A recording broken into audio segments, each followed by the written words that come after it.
صفحہ نمبر 88 آیت نمبر 113 سورة النساء اعوذ باللہ من الشیطان الرجیم بسم اللہ الرحمن الرحیم ولولا فضل اللہ علیک ورحمته لہمت طائفة منهم ان يذلوک وما يضلون إلا أنفسهم وما يضرونك من شيء إلى آخره۔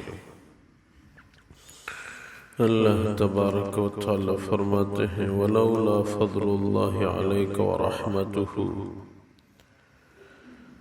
اگر آپ پہ اللہ کا فضل اور اس کی رحمت نہ ہوتی لہمت طائفۃ منہم ان یضلوک، تو ایک جماعت بنو عبیرہ قبیلے والے یہ ارادہ کر چکی تھی کہ آپ کو غلط راستے پہ چلائیں۔ وما یضلون الا انفسہم، انہوں نے دراصل اپنے آپ کو ہی گمراہ کرنا تھا۔ وما یضرونک من شیء، اور یہ آپ کو کچھ ضرر نہیں دے سکتے۔ وانزل اللہ علیک الکتاب والحکمہ، اللہ نے آپ پہ قرآن نازل کیا اور حکمت نازل کی۔ وعلمک ما لم تکن تعلم، آپ کو ایسی باتیں سکھائی جو آپ کے علم میں نہیں تھی۔ وکان فضل اللہ علیک عظیما، اور آپ پہ اللہ تبارک و تعالیٰ کا بہت بڑا فضل ہے۔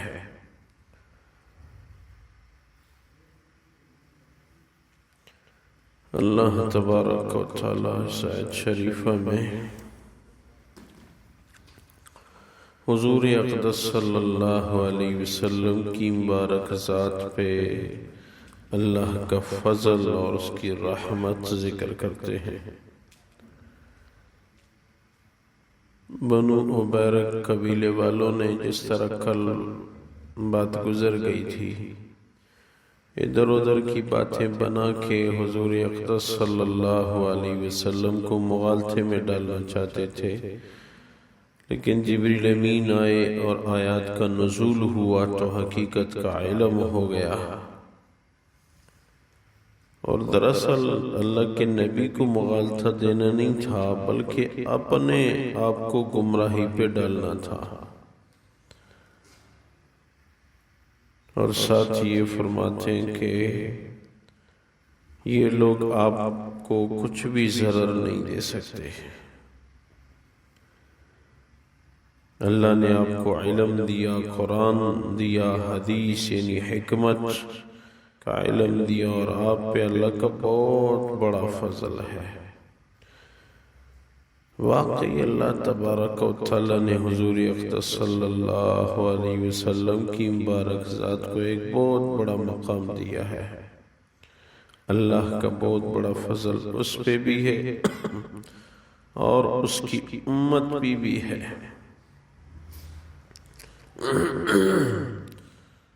فضل ایک ایسا جامع لفظ ہے جس کے اندر بہت سارے معنی چھپے ہوئے ہیں۔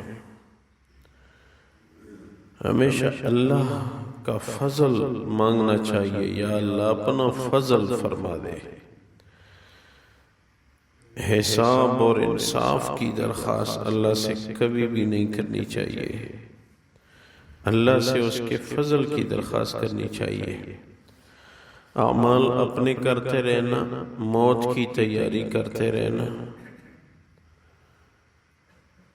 اور پھر دعا میں اللہ کا فضل۔ وہ ایک تابعی بزرگ کے متعلق لکھا ہے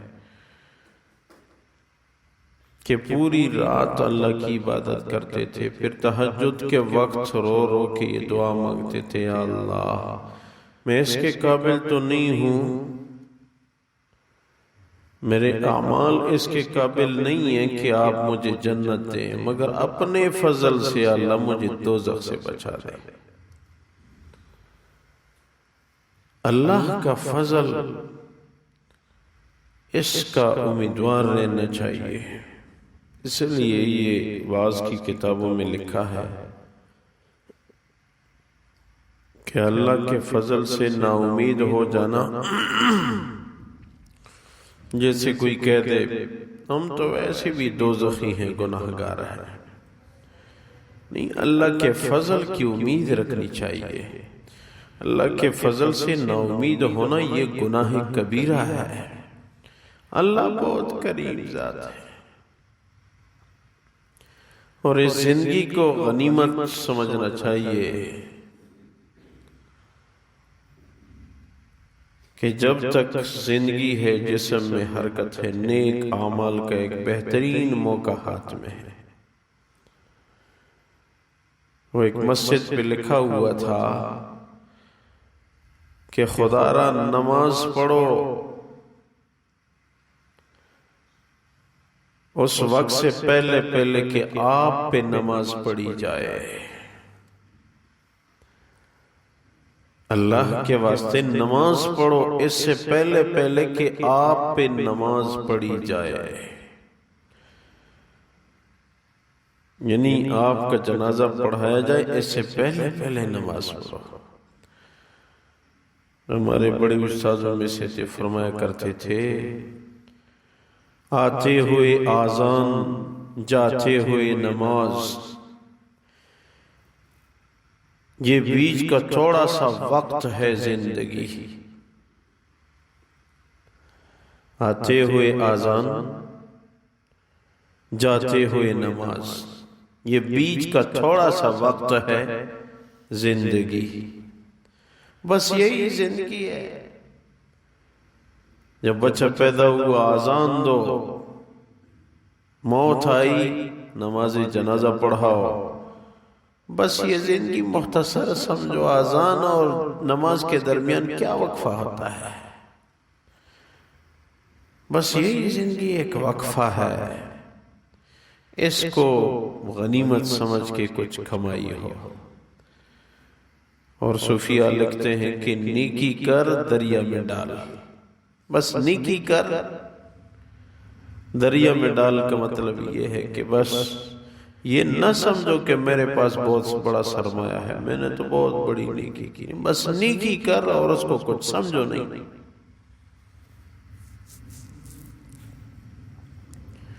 پھر جا کے کام بن جاتا ہے۔ کیونکہ ہم دیکھ رہے ہیں اپنے ہاتھوں سے کتنے ساروں کو ہم نے دفن کیا۔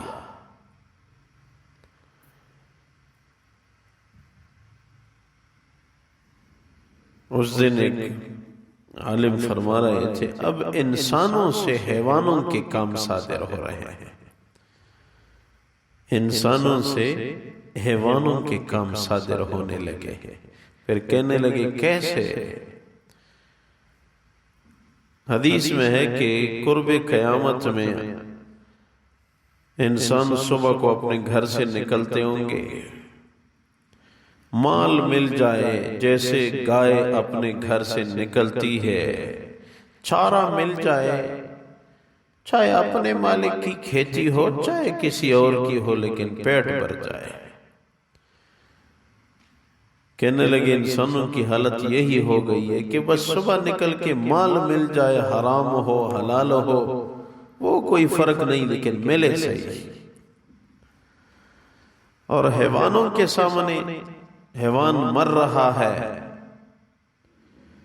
باقی جانور خود اپنا چارہ کھا رہے ہیں، کوئی پرواہ نہیں۔ اسی طرح انسان بھی اپنے ہاتھوں سے دفن کر رہے ہیں، پرواہ ہی نہیں کہ کوئی جا رہا ہے کوئی آ رہا ہے۔ یہ عبرت اور سوچ کی بات ہے کہ کل آج یہ گیا کل میں نے جانا ہے، آج فلاں چلا گیا کل میں نے جانا ہے۔ زندگی کو ایک موقع سمجھ کے اعمال ہو، اور پھر شکر بھی ہو، یاد رکھیں یہ اللہ کے فضل سے ہوتا ہے۔ یہ ایمان اللہ نے ہمیں اپنے فضل سے دیا ہے۔ سوچا جائے ہم 1400 سال بعد کے مسلمان ہیں، اپنے نبی کو ہم نے دیکھا بھی نہیں، نہ صحابہ کرام کو ہم نے دیکھا،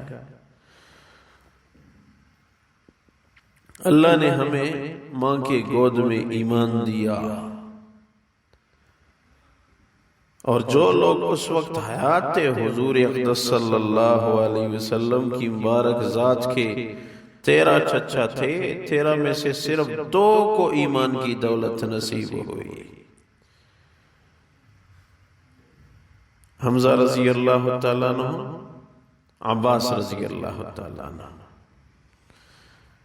باقی جتنے بھی تھے، ابو طالب، ابو لہب، زبیر، عبد القعبہ، زرار، قسم، مصعب، حارث، مقوم، مغیرہ اور حجل، یہ سارے کے سارے بغیر ایمان کی دنیا سے چلے گئے۔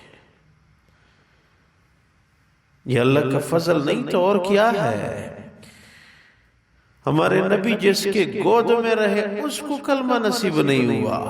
ابو طالب بغیر ایمان کی دنیا سے، حضور نے درخواست کی میرے چچا اللہ کے واسطے ایک دفعہ تو آپ کلمہ پڑھے، میں قیامت میں سفارش کی درخواست تو دے سکوں، کیونکہ سفارش کی درخواست کے لیے کلمہ پڑھنا شرط ہے۔ اس نے جواب میں کیا کہا، عرب کے سردار یہ نہ کہتے کہ ابو طالب محمد کے رب سے ڈر گیا، میں ضرور کلمہ پڑھ لیتا۔ میرے پیاروں، نماز پڑھ کے دل میں نکلتے وقت شکر ہے یا اللہ آپ نے مجھے نماز پڑھنے کی توفیق دی، شکر ہے یا اللہ آپ نے مجھے سچ بولنے کی توفیق دی، شکر ہے یا اللہ آپ نے مجھے قرآن سننے کی توفیق دی، شکر ہے یا اللہ صبح کی سردی میں آپ نے وضو کرنے کی توفیق دی، شکر ہے یا اللہ آپ نے تہجد، چاشت، توابین کی توفیق دی۔ یہ وہ نعمتیں ہیں جن سے جنت ملے گی، جن سے اللہ کی رضا ملتی ہے۔ اللہ کا فضل یہ نہیں تو اور کیا ہے؟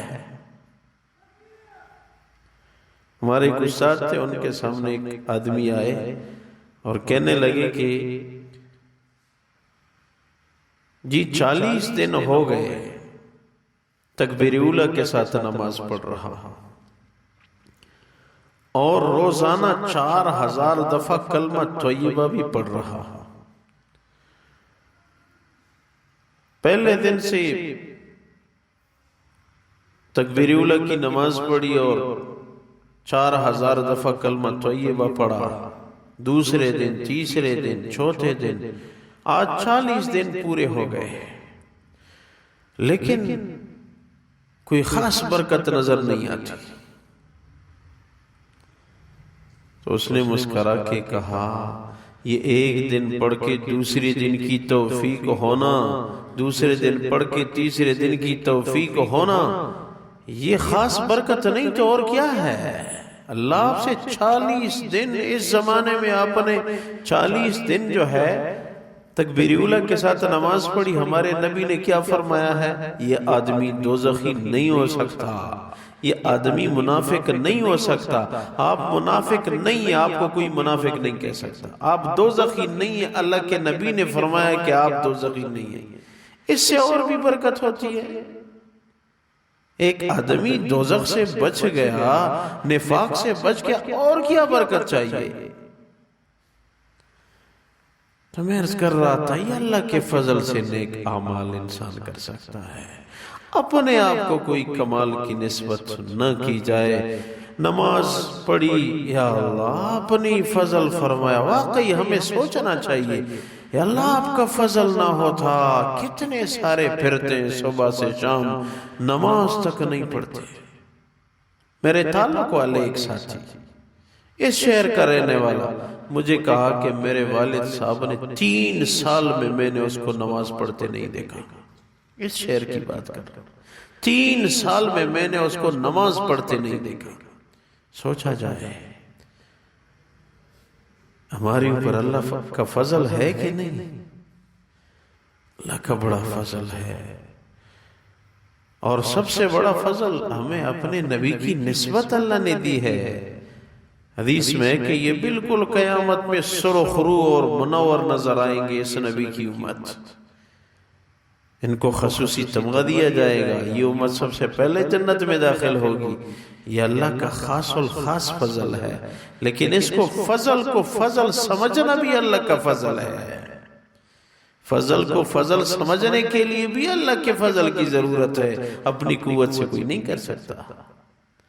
اس لیے اللہ تبارک و تعالی فرماتے ہیں وَلَوْلَا فَضْلُ اللَّهِ عَلَيْكَ وَرَحْمَتُهُ، اگر آپ پہ اللہ کا فضل اور اس کی رحمت نہ ہوتی، لَهَمَّتْ طَائِفَةٌ مِّنْهُمْ أَن يُضِلُّوكَ، ایک جماعت ارادہ کر چکی تھی کہ آپ کو غلط راستے پہ چلائیں اے نبی، وَمَا يُضِلُّونَ إِلَّا أَنفُسَهُمْ، یہ اپنے آپ کو غلط راستے پہ چلا رہے ہیں، وَمَا يَضُرُّونَكَ مِنْ شَيْءٍ، یہ لوگ آپ کو کچھ بھی ضرر نہیں دے سکتے۔ وَأَنزَلَ اللَّهُ عَلَيْكَ الْكِتَابَ وَالْحِكْمَةَ، اللہ تبارک و تعالیٰ نے آپ پہ قرآن نازل کیا، آپ کو حکمت یعنی احادیث مبارکہ عنایت فرما دی، وَعَلَّمَكَ مَا لَمْ تَكُنْ تَعْلَمْ، اللہ نے وہی کچھ سکھایا جو آپ کو پہلے سے علم میں نہیں تھا، وَكَانَ فَضْلُ اللَّهِ عَلَيْكَ عَظِيمًا، اے نبی آپ پہ اللہ کا بہت بڑا فضل ہے۔ یا اللہ، آپ نے ہمیں نماز کی توفیق دی، قرآن سننے سنانے کی توفیق دی، حلال کھلایا یا اللہ، مقدمات جھگڑوں سے بچایا، آپ نے ہمیں اولاد دی، آپ نے ہمیں بے شمار نعمتیں دی ہیں، اللہ آپ کا فضل ہے، آپ کا فضل نہ ہوتا ہم کہاں پر تھے یا اللہ۔ اے اللہ شکر کرنے کی توفیق ہمیں نصیب فرما، اے اللہ میں اپنا بنا، اے اللہ برکتوں کا نزول فرما، اے اللہ مسلمانوں کے فرد گلی گلی گھر گھر کی حفاظت فرما، عاجزی عبادت والی زندگی نصیب فرما، اے اللہ آپ کے احکامات کے خلاف کرنے سے روکے رہنے کی توفیق عنایت فرما۔ حاضرین میں جس کے دل میں اللہ شرعاً جائز حاجات ہو اپنے فضل سے پوری فرما، بیماروں کو شفا نصیب فرما، یا اللہ یہ مدرسے کی جو زمین ملی ہے وقت پہ ان کے ساتھ وعدے کے مطابق یا اللہ غیب سے انتظام فرما، یا اللہ جن ساتھیوں نے تعاون کیا جانی مالی فکری، اللہ ان کو قبول فرما، آخری خاتمہ بالخیر ہم سب کو نصیب فرما۔ وَأُفَوِّضُ أَمْرِي إِلَى اللَّهِ إِنَّ اللَّهَ بَصِيرٌ بِالْعِبَادِ بِرَحْمَتِكَ وَكَرَمِكَ يَا أَرْحَمُ الراحمين۔